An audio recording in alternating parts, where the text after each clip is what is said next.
Bismillahirrahmanirrahim. Keutamaan zikir dan bergaul dengan orang-orang soleh. Maksudnya adalah, kalau teman-teman mau rajin menjadi ahli zikir, suka ibadah, salah satu saran yang bisa membantu kita, harus cari orang yang begitu. Ya. Karena kalau kita bergaul dengan 10 orang penghafal Quran, kita nggak bisa ngaji. Hari pertama, hari kedua kita malu, seminggu kita belajar huruf hijaiyah, sebulan kita bisa ngaji, setahun kita hafal Quran bersama mereka.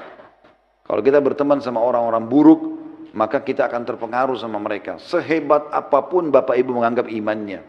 Karena Nabi SAW mengatakan, Al-mar'u ala dini khalili. Seseorang sesuai dengan agama temannya. Kita kalau tidak merokok, berteman sama 10 orang perokok, hari pertama, hari kedua kita terbiasa cium baunya, seminggu mereka akan katakan, coba, sebulan kita sudah terbiasa, setahun kita bisa merokok. Gitu kan. Seperti itulah, akan besar pengaruhnya.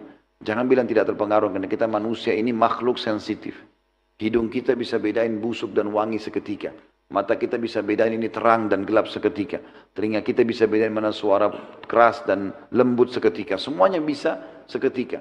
Ini sangat sensitif, maka jangan bilang kita tidak terpengaruh. Hadis pertama dalam masalah ini adalah hadis nomor 28 dengan sanad sahih dari Abu Hurairah radhiyallahu anhu, bahwasanya Rasulullah SAW bersabda, cukup panjang terjemahannya begini. Sesungguhnya Allah mempunyai para malaikat, kata Nabi SAW, yang khusus berkeliling-keliling di jalan-jalan untuk mencari ahli zikir. Orang yang suka berzikir kepada Allah, baca Quran, hadiri majlis ilmu insyaAllah seperti ini. Jika mereka menjumpai satu kaum yang sedang berzikir kepada Allah, maka mereka saling berseru satu sama lain, para malaikat ini. Kemarilah, inilah tempat yang kalian cari. Maka kemudian para malaikat itu menaungi mereka, para ahli zikir itu dengan sayap-sayap mereka, sampai ke langit dunia. Lalu kemudian Rabb mereka bertanya kepada mereka, para malaikat tadi. Padahal dia Allah lebih tahu tentang keadaan ahli zikir itu. Apa yang diucapkan hamba-hambaku? Para malaikat menjawab, mereka bertasbih, mereka bertakbir, mereka bertahmid, mereka memuliakanmu. Lalu Allah bertanya, apakah mereka pernah melihatku? Maka mereka, para malaikat menjawab, tidak, demi Allah, mereka tidak melihatmu atau belum melihatmu. Lalu Allah bertanya, bagaimana jika seandainya mereka melihatku?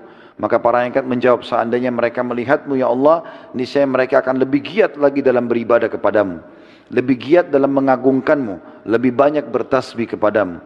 Lalu Allah bertanya lagi, apa yang mereka minta di majlis mereka itu kepadaku? Mereka, para malaikat menjawab, mereka meminta surga kepadamu. Dia bertanya, Allah bertanya lagi, apakah mereka pernah melihat surga itu? Maka para malaikat menjawab, tidak, demi Allah wahai Rabb, mereka tidak melihatnya.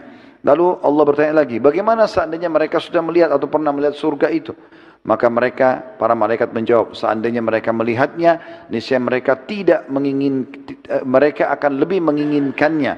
Saya ulangi, niscaya mereka lebih menginginkannya, lebih giat memintanya dan lebih mengharapkannya.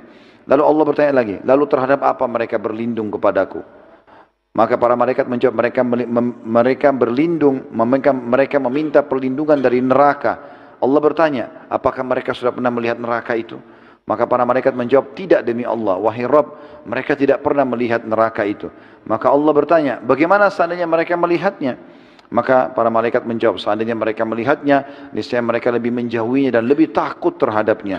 Lalu Allah berfirman, aku menjadikan kalian sebagai saksi, semua para malaikat, bahwa aku telah mengampuni mereka. Beliau SAW melanjutkan, salah satu dari malaikat lalu berkata, di antara mereka terdapat si fulan yang bukan termasuk mereka. Kebetulan mampir sholat di majelis ilmu begini, kebetulan saja ada orang lagi zikir, dia lewat, dia tidak, mungkin dia janjian sama temannya, bukan tujuannya untuk ikut gitu. Bagaimana kata malaikat? Ada di antara mereka si fulan yang bukan termasuk mereka. Maka dia datang hanyalah untuk suatu keperluan. Janjian sama orang, mau nagih utang, apalah, mau beli produk, nanya orang. Allah berfirman, mereka, para ahli zikir itu adalah para peserta majlis yang teman duduk mereka tidak celaka. Diriwayatkan oleh Bukhari. Maksudnya adalah, ya, orang yang datang juga cuma sekedar lewat, kemudian dia duduk pun, ya, walaupun sejenak, dia pun dapat surga dan diselamatkan dari api neraka. Ini kemuliaan majlis zikir yang luar biasa. Bagaimana Allah subhanahu wa ta'ala menjanjikan setelah kita seperti ini, Allah subhanahu wa ta'ala menjanjikan surga dan juga menjauhkan kita dari api neraka. Dari mana kita tahu teman-teman, rahmat Allah luas sekali. Dalam sebuah riwayat yang dihasankan para ulama dikatakan kalau orang dulu di majelis ilmu seperti ini, dan insya Allah kita berharap ini termasuk, pada saat mau bubar para malaikat menitipkan pesan dari Allah Subhanahu wa taala, bubarlah dalam kondisi dosa-dosa kalian diampuni. Sudah dapat ilmu, hati kita tenang, dapat pahala, dibersihkan lagi dosanya. Belum lagi dalam hadis ini dijanjikan surga dan dijauhkan dari api neraka. Hadis 29, dan ini dua hadis terakhir dalam hadis 30.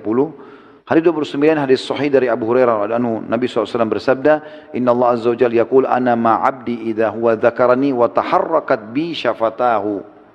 Sesungguhnya Allah yang Maha Suci dan Maha Purna telah berfirman, aku selalu bersama hambaku apabila dia mengingatku dan kedua bibirnya bergerak menyebut namaku. Kalau Allah bersama kita, maksudnya Allah akan jaga, Allah akan penuhi kebutuhan dengan sering lisan kita bergerak. Ya, kedua bibir kita bergerak menyebut Allah Subhanahu wa taala. Hadis ini riwayat Ahmad dan Ibnu Majah. Ini sering saya ingatkan. 1 menit itu teman-teman bisa kita gunakan maksimal, luar biasa. Astagfirullah wa atubu ilaih, astagfirullah wa atubu ilaih. Itu luar biasa. La ilaha illallah, subhanallah walhamdulillah wa la ilaha illallah, Allah akbar, la hawla wa la quwata illa billah. Utamanya banyak. 1 menit kita bisa dapatkan banyak sekali pahala. Jangan diam. Lagi aktivitas pun tunggu di lift, lagi zikrullah. Lagi di lampu merah zikrullah, lagi menuju ke kantor zikrullah.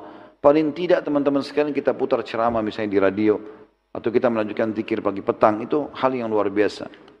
Hadis terakhir dalam bab kita adalah hadis nomor 30 dan kita tutup dengan ini, hadis sahih dari Abu Hurairah radhiyallahu anhu dan juga Abu Sa'id radhiyallahu anhu, bahwasanya keduanya menyaksikan Rasulullah SAW bersabda, idh qala al-abd, apabila seorang hamba mengucapkan la ilaha illallah wallahu akbar, tidak ada Tuhan yang berhak disembah kecuali Allah dan Allah Maha Besar.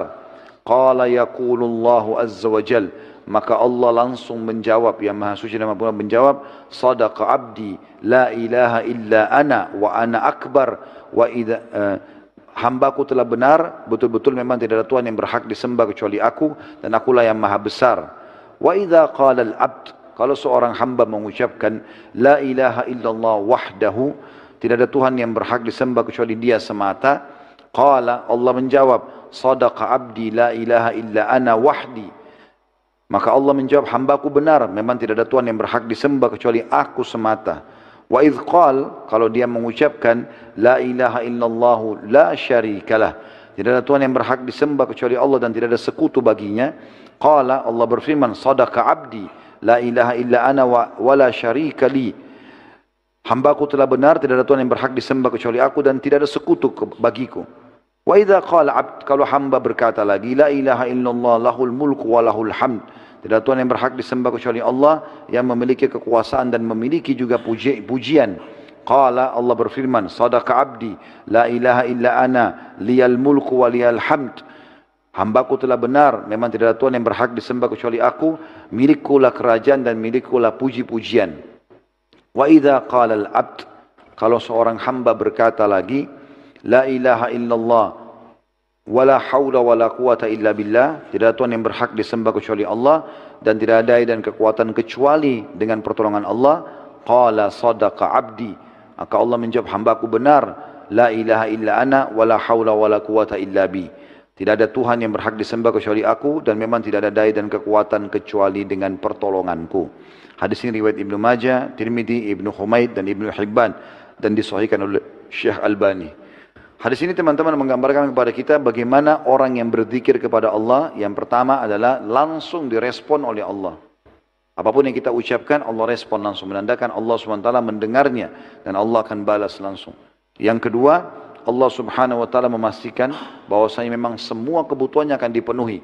Karena kalimat la ilaha illallah ini sebenarnya kalimat mengikrarkan tidak Tuhan yang berhak sembah kecuali Allah. Apapun yang kita ucapkan setelah kalimat mulia ini, Allah akan kabulkan permintaannya. Allahu a'lam.